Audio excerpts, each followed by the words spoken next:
ने आज पवित्र कलाम में से पढ़ा है प्रेरितों के काम 2 अध्याय उसके 38 वचन से कि यहाँ लिखा है मन फिराओ। क्या करो? क्या करो?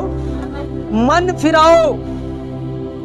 अगर हम चाहते हैं अपने जीवन में परमेश्वर की भलाइयों को देखना, यदि हम चाहते हैं स्वर्ग में विराजमान परमेश्वर के को जानना, उसके करीब आना, अपने गुनाहों से हमें क्या करना पड़ेगा? क्या करना पड़ेगा? मन फिराना पड़ेगा। अपने पापों से हमें मन फिराना पड़ेगा, क्योंकि यदि हम अपने पापों से मन नहीं फिराएंगे तो हम परमेश्वर की भलाई को कभी भी अपने जीवन में नहीं देख पाएंगे। आमीन, आमीन। इसीलिए प्रभु का दास पतरस इस बात को कहता है कि मन फिराओ। क्या फिराओ? क्या फिराओ? क्या फिराओ? मन फिराओ। जब आप अपना मन फिरा लोगे, अपने पापों से पश्चाताप करोगे, गुनाहों से तौबा करोगे, क्योंकि रोज हम कुछ ना कुछ गुनाह करते हैं, कहीं ना कहीं हमसे पाप हो जाते हैं, कहीं ना कहीं ऐसी गलतियां, ऐसे गुनाह हम अपने जीवन में समेट के रखे हुए हैं। और बाइबल कहती है कि जैसे पिता अपने डरवैयों के ऊपर, जैसे पिता अपने बालकों के ऊपर दया करता है, हमारा परमेश्वर जो है वो अपने डरवैयों के ऊपर दया करता है।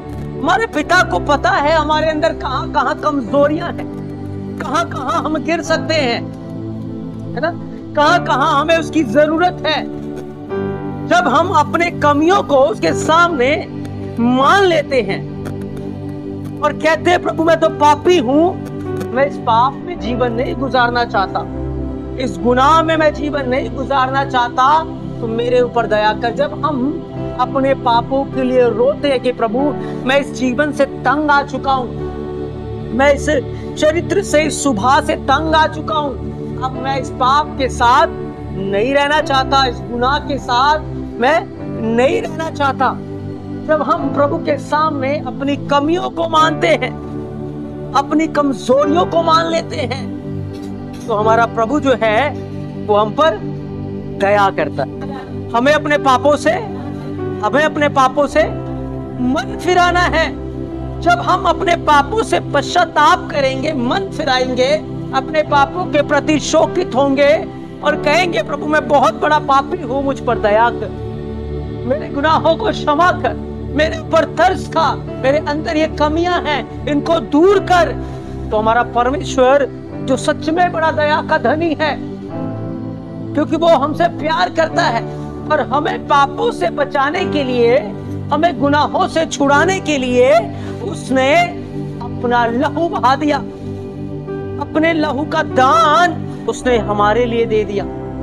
तो जब हम अपने पापों से पश्चाताप करते हैं, अपने गुनाहों से तौबा करते हैं, तो फिर यीशु मसीह हमें अपने लहू से धोकर क्या करते हैं?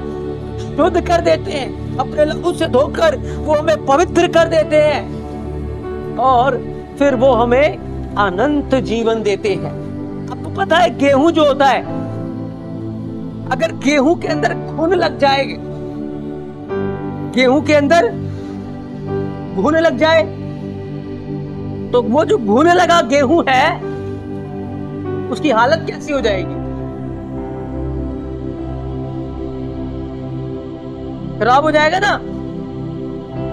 घुन जो है वो गेहूं को क्या कर देगा? खराब कर देगा, उसको खोखला कर देगा, उसको खा जाएगा, एक दिन उसको बर्बाद कर देगा, है ना। तो अगर गेहूं को बचाना है कि गेहूं के द्वारा आटा बने और आटे के द्वारा रोटी बने जिससे हम खाकर तृप्त हो, तो क्या करना पड़ेगा? गेहूं को किससे बचाना पड़ेगा? किससे बचाना पड़ेगा? उनसे बचाना पड़ेगा। ऐसे ही जो गेहूं है वो हमारा जीवन है। यीशु मसीह ने क्या बोला था? गेहूं का दाना जब तक जमीन में गिर के मर नहीं जाता वो अकेला रहता है। तो हमारा जीवन कैसा है? गेहूं के, और घुन क्या है? पाप। घुन क्या है? अगर पाप हमसे चिपक जाएगा, अगर हमें पाप लग जाएगा, तो पाप क्या करेगा हमारे जीवन को? पाप हमारे जीवन को क्या कर देगा? खोखला कर देगा, हमें ठंडा कर देगा, हमें सुस्त कर देगा, हमें बीमार कर देगा, हमारे धन दौलत को बर्बाद कर देगा। और एक दिन वो पाप जैसे घुन गेहूं को खा जाता है, पाप आपको खा जाएगा। हालेलुया। जब गेहूं में घुन लग जाता है तो घुन निकालने के लिए क्या करते हैं हम?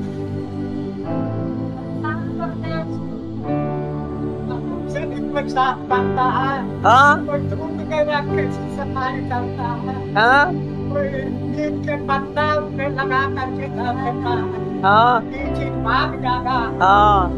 ऐसे ही जैसे गेहूं को पानी में डाल देते हैं, धो देते हैं ताकि घुन क्या हो जाए, ऐसे ही हमें बपतिस्मा लेना पड़ता है। क्या लेना पड़ता है? क्या लेना पड़ता है? ये लिखा ना यहाँ पे, पतरस ने कहा मन फिराओ और तुम में से हर एक अपने अपने पापों की क्षमा के लिए यीशु मसीह के नाम से बपतिस्मा ले, तो तुम पवित्र आत्मा का दान। तो जब हम बपतिस्मा लेते हैं तो अपने पाप के शरीर को वहां छोड़कर धार्मिकता में उठते हैं, और घुन हमारे जीवन से क्या हो जाता है? पाप हमारे जीवन से क्या होता है? निकल जाता है, अलग हो जाता है। आमीन। दूसरी बात, जब गेहूं को आप धूप में ले जाते हैं तो घुन क्या हो जाता है? अलग हो जाता है ना? ऐसे ही जब हम अपने आप को यीशु मसीह के तेज में रखते हैं, चर्च में रहते हैं, इबादत में रहते हैं, प्रार्थना में रहते हैं, वचन में रहते हैं, तो यीशु मसीह का वचन जो आग के समान है हमारे अंदर से पाप को क्या करता है? दूर करता है ना? जब वचन हमारे अंदर आता है तो पाप को क्या कर देगा? दूर कर देगा, है ना? ये दूसरा तरीका है। फिर तीसरा तरीका क्या करते हैं? गेहूं को फटकते हैं। गेहूं को क्या करते हैं? फटकते हैं। अब अगर हम अपने पाप से चिपके रहते हैं तो यीशु मसीह हमें परीक्षा रूपी सूप में डालकर क्या करता है? हमें फटकता है। वो हम पर दुख डालेगा, हम पर विपत्तियां आएंगी, हम पर समस्या आएंगी, इसलिए कि हम पाप से, इससे पहले कि वो घुन गेहूं को खा जाए, इससे पहले कि पाप आपको खा जाए, आपके ऊपर दुख आते हैं, क्लेश आते हैं, बीमारियां आती है, कि आप पाप को छोड़कर यीशु मसीह की ओर मन फिरा लो, यीशु मसीह की ओर अपना ध्यान लगा लो। कहीं ऐसा ना वो पाप आपको मृत्यु में, अधलोक में ले जाए, नरक में ले जाए।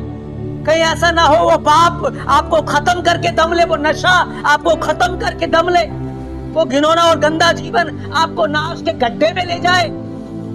इसीलिए बार बार दुख आते हैं, समस्याएं आती, परीक्षाएं आती है, वो फटकता है कि हम पाप से अलग हो जाए, हम गुनाह से अलग हो जाए, कि हम नाश होने से बच जाए। आमीन, हालेलुया। तो पहला काम क्या करते हैं? पानी में गेहूं को डाल देते हैं। ऐसे हम क्या करते हैं? बपतिस्मा लेते हैं ताकि पाप से अलग हो। दूसरा काम क्या करते हैं? धूप में रखते हैं गेहूं को। ऐसे हम जब इबादतों में रहते हैं, प्रार्थनाओं में रहते हैं, संगति में रहते हैं, वचन को सुनते हैं, वचन को पढ़ते हैं, प्रार्थना करते हैं, तो उसकी आग हमारे जीवन में रहती है और हम पाप करने से बचे रहते हैं, घुन लगने से बचे रहते हैं। फिर दूसरा, जब हम पर, जब तब भी अगर हम नहीं छोड़ते तो क्या आती है हमारे ऊपर? परीक्षाएं आती है, दुख आता है, क्लेश आता है, और हम फट के जाते हैं, ताकि हम पाप से पश्चाताप करके अपने प्रभु, अपने परमेश्वर की ओर मन फिराएं, तौबा करें, ताकि हम गुनाहों से बच जाएं, है ना? फिर उसके अंदर नीम के पत्ते भी डाल देते हैं, है ना? नीम क्या होता है? कड़वा होता है। नीम क्या होता है? कड़वा होता है। ऐसे ही हमें अपने जीवन के अंदर परमेश्वर के वचन को रखना है, जिसको जब हम खाते हैं तो मुंह में तो मीठा लगता है, लेकिन हमारा पेट जो क्या हो जाता है? कड़वा हो जाता है ना? तो इसलिए हमें क्या फिराना है? क्या फिराना है? क्या फिराना है? क्या फिराना है? पाप रूपी घुन को क्या करना है? अपने जीवन से, अपने जीवन से कैसे करोगे? पहली बात, पश्चाताप करोगे, मन फिराओगे। दूसरी बात, क्या करोगे? क्या करोगे? क्या करोगे? बपतिस्मा लेंगे। तीसरी बात, क्या करेंगे? प्रार्थना में रहेंगे, संगति में रहेंगे, वचन पढ़ेंगे, चर्च जाएंगे।